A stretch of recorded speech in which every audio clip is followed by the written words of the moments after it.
प्रिय शिक्षार्थियों, NIOS के स्टूडियो में आपका हार्दिक स्वागत है। वेदाध्ययनम पुस्तक के अंतर्गत पूर्व पाठ में हमने वेद भाष्यकारों के विषय में जाना। अब चतुर्थ पाठ के अंतर्गत हम वेद भाष्य पद्धति के विषय में क्रमशः जानेंगे। चलिए प्रथम भाग की ओर चलते हैं। वेद कठिन है, जटिल है, इस प्रकार की मान्यता जन सामान्य में बहुत ज़्यादा प्रसिद्ध है। जब वेद के मंत्र ही इतने जटिल हैं तो वेद का अर्थ तो और कठिन होगा। इसलिए वेदों का अर्थ निर्धारण किस आधार पे किया जाए और उसके लिए क्या पद्धति होगी, इसके लिए हमें प्रयत्नपूर्वक जानना होगा। इसी क्रम में हम भारतीय पद्धति के विषय में जानेंगे, जो कि अध्यात्म परक पद्धति मानी जाती है। साथ ही हम पाश्चात्य पद्धति के विषय में भी जानेंगे। यहाँ पर सर्वप्रथम आचार्य कौत्स और आचार्य यास्क का सिद्धांत आपके समक्ष प्रस्तुत किया जा रहा है। यहाँ पर हम देखेंगे कि किस प्रकार से इन्होंने विविध शैलियों का और बहुत से विषयों का प्रयोग करते हुए और वेदार्थ करने का प्रयास किया है। इस पाठ को पढ़ने से मंत्र के व्याख्यान के लिए जो तीनों पद्धतियां हैं उनको आप जान पाएंगे। पूर्व पक्ष और उत्तर पक्ष के साथ में कौत्स और यास्क के मत को जान पाएंगे। निरुक्त नाम के ग्रंथ के विषय में जान पाएंगे। सायण भाष्य के विशिष्ट महत्व को जान पाएंगे। अरविंद और आनंद कुमार के मत को जान पाएंगे। सर्वप्रथम हम भारतीय पद्धति के बारे में जानते हैं। भाषा वैज्ञानिकों के अनुसार सभ्यता और संस्कृति के मूल में आर्य भाषा परिवार और सेमेटिक भाषा परिवार है। हम इसे एक चित्र के माध्यम से समझते हैं। आर्य भाषा परिवार के अंतर्गत पाश्चात्य भाषा और पौरस्त्य भाषा दोनों परिगणित हैं। प्रथम हम पाश्चात्य भाषा को लेते हैं। इसके अंतर्गत यूरोप देश की भाषा को लिया गया है। ये भी पुनः दो प्रकार की है, प्राचीन और आधुनिक। प्राचीन के और आधुनिक के जो प्रकार हैं वो एक जैसे हैं, क्रमशः ग्रीक, लैटिन, फ्रेंच, जर्मन और अंग्रेजी, ये समस्त भाषाएं इसके अंतर्गत आती हैं। इसी प्रकार से पौरस्त्य भाषा के अंतर्गत ईरानी भाषा और संस्कृत भाषा को लिया गया है। ईरानी भाषा का प्रसिद्ध ग्रंथ जिंदावेस्ता प्राप्त होता है और संस्कृत भाषा में विविध भारतीय धर्म ग्रंथों का प्रणयन किया गया है। यास्काचार्य के द्वारा जटिल वेदार्थ का ज्ञापन करने के लिए, उनके रहस्यात्मक तथ्यों का विवेचन करने के लिए निरुक्त नाम के ग्रंथ का प्रणयन किया गया। प्राचीन काल में इतने ज़्यादा योग्य मनुष्य थे कि वो मंत्रों का दर्शन सामान्यतया सरल रीति से कर लेते थे। उनके लिए मंत्र दर्शन करना बड़ी सरल बात थी। काल के दुष्परिणाम से मनुष्यों की योग्यता में दिन प्रतिदिन ह्रास होता गया और मंत्र दर्शन उन समस्त लोगों के लिए दुर्लभ होता गया, दुष्कर होता गया। इसलिए बहुत प्रयत्न करके जो मंत्र दर्शन कर लेते थे, ऐसे विद्वानों की संज्ञा श्रुतर्षि ऐसी हो जाती थी और इन्हीं श्रुतर्षियों के द्वारा वेद के अर्थ को समझाने के लिए, बताने के लिए वेदांगों की रचना की गई। इस क्रम में हम यास्क के वचन का उद्धरण अवश्य करेंगे। यास्क ने कहा, साक्षात्कृत धर्माणः ऋषयः बभूवुः तेवरेभ्यो साक्षात्कृत धर्मेभ्यः उपदेशेन मंत्रान् संप्राहुः उपदेशाय ग्लायन्तो वरे बिल्मग्रहणाय इमं ग्रंथम वेदम च वेदांगानि च। इस वचन से यह ज्ञात होता है कि मनुष्यों को चाहिए कि वो वेद के द्वारा प्रतिपादित आचार और धर्म से विमुख न हो, वेदार्थ ध्रुव है ऐसा जान करके वेदार्थों को भुला न दें, इस प्रकार का चिंतन करके यास्क ने वेदार्थ को सरल करने की दृष्टि से, वेदार्थ का ज्ञापन करने की दृष्टि से निरुक्त नाम के शास्त्र की रचना की। यास्क के द्वारा रचित निरुक्त से पूर्व निघंटु कोश था। निघंटु शब्द का अर्थ होता है शब्दों की सूची। इस ग्रंथ में संहिता के कठिन और संदिग्ध शब्दों को एकत्र करके उनके अर्थ के विषय में बताया गया है।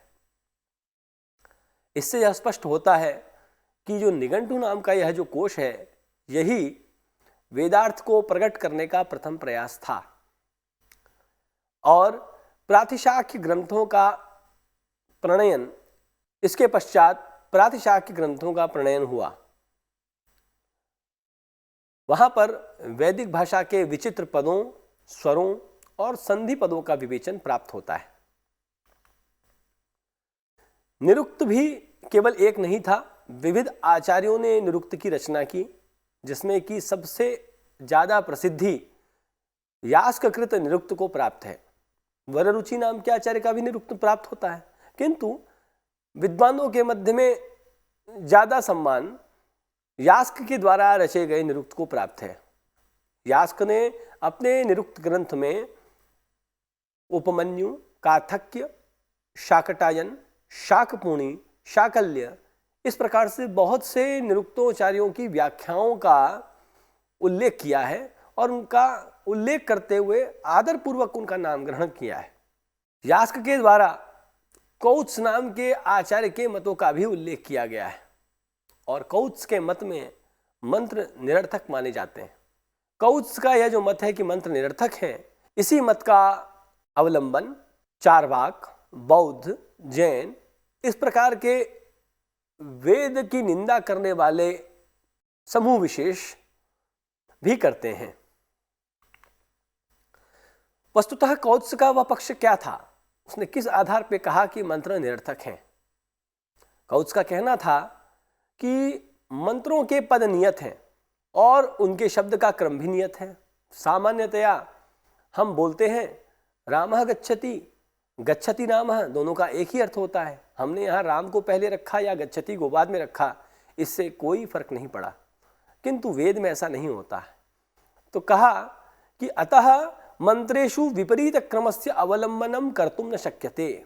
विपरीत में कहा कि तात्पर्य यह है कि मंत्र में जैसे हमने रामः गच्छति पद में आगे पीछे किया, उस प्रकार से हम मंत्रों में नहीं कर सकते।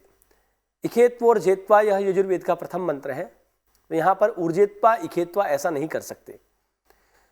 यदि मंत्र सार्थक है तो उनके द्वारा प्रयुक्त जो पद हैं उनको आगे पीछे करने में क्या समस्या है?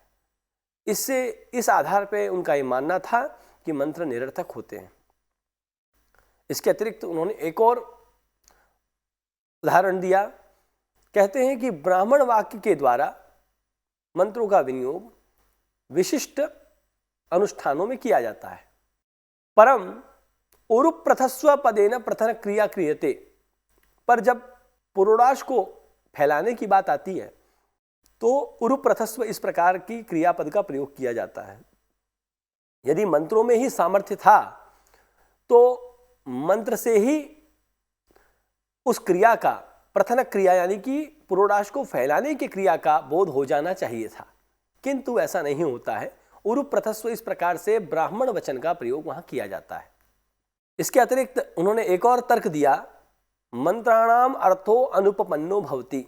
मंत्रों का जो अर्थ है वह अनुपपन्न होता है। इसका क्या तात्पर्य है?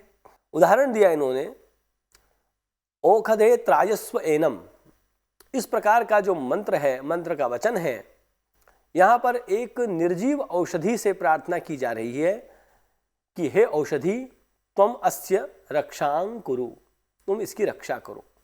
वस्तुतः जो औषधि जो स्वयं निर्जीव है, जो स्वयं की रक्षा करने में असमर्थ है, वह किसी अन्य की रक्षा कैसे कर सकती है? इस प्रकार से कौत्स ने अपने मतों को रखा। इसके अतिरिक्त कौत्स ने यह भी कहा कि वैदिक मंत्रों में परस्पर विरोध दिखाई पड़ता है। कैसे? एक स्थान पर मंत्र में उद्धरण आता है, एक एव रुद्रः अवतस्थे न द्वितीयः, कि एक ही रुद्र है, अर्थात रुद्रः एकः एव द्वितीयः नास्ति, रुद्र एक ही है, दूसरा नहीं है। पर दूसरे मंत्र में हम कहते हैं असंख्याता सहस्राणि ये रुद्रादि भूम्याम, अर्थात रुद्र असंख्य है। इस प्रकार से एक मंत्र दूसरे का पूरक न होकर विरोधाभास को उत्पन्न करने वाला है। इसीलिए कहा विप्रतिषिद्धार्थाः मंत्राः भवन्ति। वैदिक मंत्रों में कार्य विशेष के अनुष्ठान के लिए अर्थ को जानने वाले और कुशल पुरुषों को संप्रेषण किया जाता है, जिसकी पारिभाषिक पदावली के अनुसार क्रिया का नाम है प्रैष। उदाहरण के लिए होता नाम का पुरोहित अर्थात ऋत्विक कहता है अग्नये समेध्यमानायानुब्रूहि, अर्थात प्रज्वलित अग्नि के लिए आहुति दो। स्वयं कर्म में लगा हुआ ऐसा होने पर जो व्यक्ति पहले से उसी कार्य को कर रहा है, तथापि हम उसी वाक्य को दोहरा रहे हैं, तो पुनरुक्ति की आवश्यकता नहीं है, फिर भी यहाँ पर ऐसा किया जाता है। वैदिक क्रियाकलापों में, वैदिक विधियों में, वैदिक अनुष्ठानों में इस प्रकार से प्रैष दिए जाने की परंपरा है। इन समस्त पक्षों को जान करके, इन समस्त बिंदुओं को जान करके यास्क का कहना है, क्रमशः कौत्स के मत का खंडन करते हैं कि जो आपने सर्वप्रथम बात कही कि मंत्रों में पद को हम आगे पीछे नहीं कर सकते, इसलिए वह निरर्थक है, तो लोक में भी ऐसा होता है। लौकिक भाषायाम अपि पदानाम नियत प्रयोगः तथा पदक्रमस्य नियत रूपः दृग्गोचरो भवति। कैसा है? जैसे कि लोक में हम पुत्र पिता कभी नहीं कहते, पिता माता नहीं कहते, माता पिता कहते हैं। इसी प्रकार से इंद्राणी कहते हैं, सीता राम कहते हैं, राम सीता नहीं कहते हैं। इस प्रकार से यह जो प्रयोग हैं, यहाँ पर भी लोग या जन सामान्य शब्द का परिवर्तन नहीं करते हैं और ना ही यहाँ किया जाता है। यद्यपि यहाँ पर कोई विशिष्ट नियम नहीं है, तथापि इस प्रकार जन सामान्य के द्वारा अथवा विद्वानों के द्वारा भी क्रम का परिवर्तन नहीं किया जाता है। दूसरा पक्ष जो था उसका खंडन करते हुए कहते हैं कि ब्राह्मण ग्रंथों में मंत्रों का विनियोग का विधान जो किया गया है वो केवल अनुवाद मात्र है।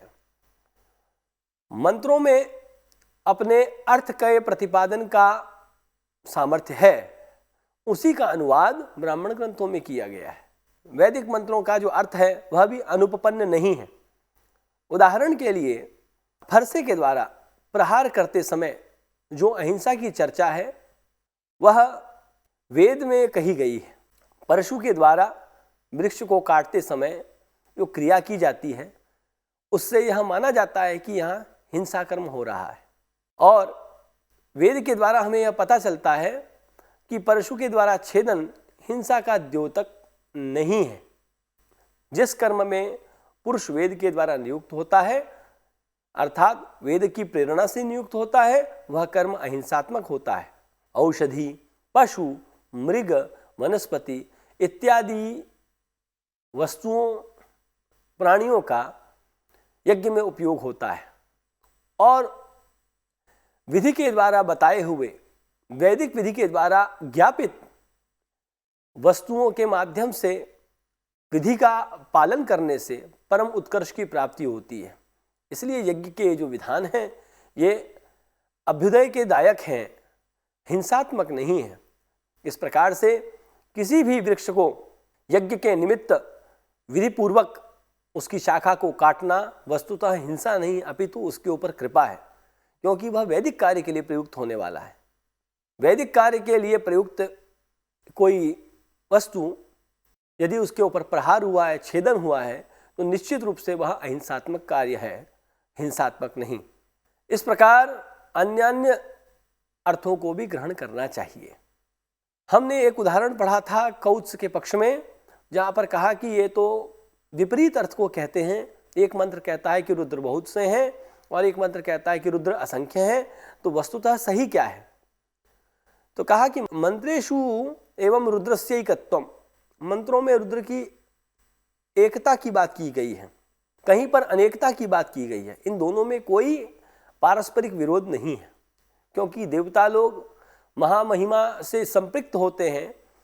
वह जब चाहें तो हमें अपने विभिन्न रूपों से परिचित करा सकते हैं, अपने एक रूप को अनेकों में परिवर्तित कर सकते हैं, अनेक रूपों को एक रूप में परिवर्तित कर सकते हैं। इस प्रकार से वह विशिष्ट होते हैं। उदाहरण के लिए लोक में प्रसिद्धि है कि इंद्र अजात शत्रु है, अर्थात जिसका कोई शत्रु उत्पन्न नहीं हुआ, जिसके शत्रु ने कभी जन्म ही नहीं लिया। लेकिन वस्तुतः क्या ऐसा है? वस्तुतः इंद्र के बहुत से शत्रु हैं, किंतु वह शत्रुओं को जीत लेता है, शत्रुओं का विजेता है। इसलिए जन सामान्य का अथवा विद्वान संप्रदाय का ऐसा कहना कि वह अजात शत्रु है, इसमें कोई समस्या नहीं है। लोक में भी हम देखते हैं कि जो राजा विविध प्रकार के शत्रुओं से युक्त है, उसको भी हम कहते हैं कि नहीं, यह अजात शत्रु है, इसका कोई शत्रु नहीं। यज्ञ के अनुष्ठान के द्वारा किया जाने वाला प्रैष रूपी कार्य अग्नये समिध्यमानायानुब्रूहि, जो कौत्स ने पूर्व पक्ष में उपस्थापित किया था, वह व्यर्थ में नहीं है। इसके लिए उदाहरण देते हुए कहते हैं कि विशिष्ट व्यक्ति के आगमन पर आतिथ्य के रूप में अतिथि को प्रसन्न करने की दृष्टि से शास्त्रों में मधुपर्क देने की व्यवस्था थी। विशिष्ट व्यक्ति को भी यह विषय ज्ञात है कि जब मैं किसी के यहाँ ऐसी स्थिति में जाऊंगा तो मुझे मधुपर्क प्राप्त होगा। फिर भी दोनों ही जानने वाले, आतिथ्य करने वाला और आतिथ्य प्राप्त करने वाला, दोनों इस विषय को जानते हैं। फिर भी 3 बार मधुपर्क की याचना की जाती है और क्या कहा जाता है? मधुपर्क को, मधुपर्क को, मधुपर्क कहा। जिसका उत्तर देते हुए कहता है मधुपर्कम प्रतिगृह्णामि। इस प्रकार से ब्राह्मण ग्रंथ में जो संप्रेषण वाली बात है, जिसके लिए प्रैष नाम की क्रिया का प्रयोग होता है, वह निरर्थक नहीं है। धन्यवाद।